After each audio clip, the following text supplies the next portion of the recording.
So the federal government is trying to shut down bicycling and bicycle infrastructure across the nation, it appears.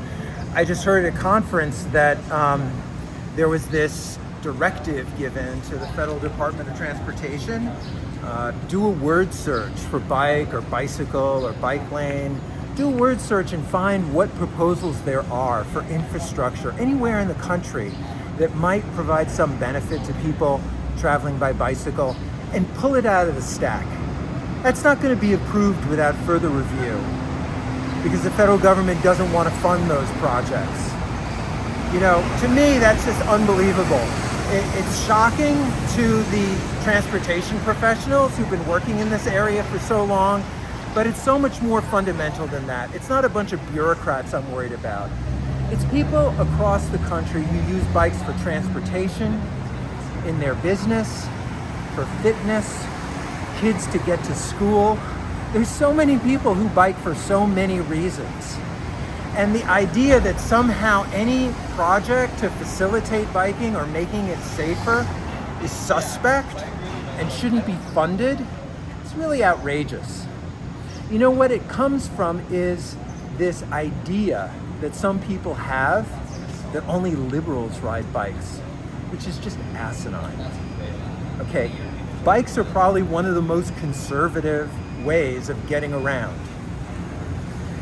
I mean, if you want to be a slave to the oil companies, to the car companies, to the banks who finance your car, to all the people who drag all that money out of you for the car that you own, and you don't want to have any alternatives, yeah, this policy's for you.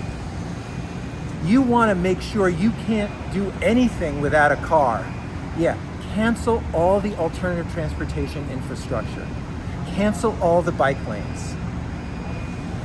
Or go for a ride, join a local bike club, and what you'll find is that there's all kinds of people there, including conservatives, including Republicans. And when we go out and ride, we don't have political arguments. You know, it's like this safe zone, frankly, outside of the intense polarization you find in this country nowadays.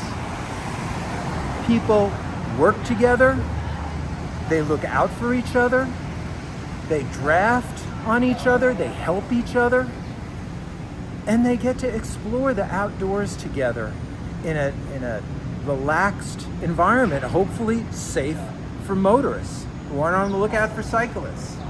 That's what you find if you go out on a bike ride with some people in your local bike club. It has nothing to do with liberal versus conservative. And anyone who's trying to tell you that, you let them know the truth. Bikes are a simple, inexpensive way you can get from A to B. You can stay fit and healthy as you get older. You can have fun with your family. You can explore nature. And you can do 1,001 things without having to become a slave to all the companies that are controlling your car-bound existence.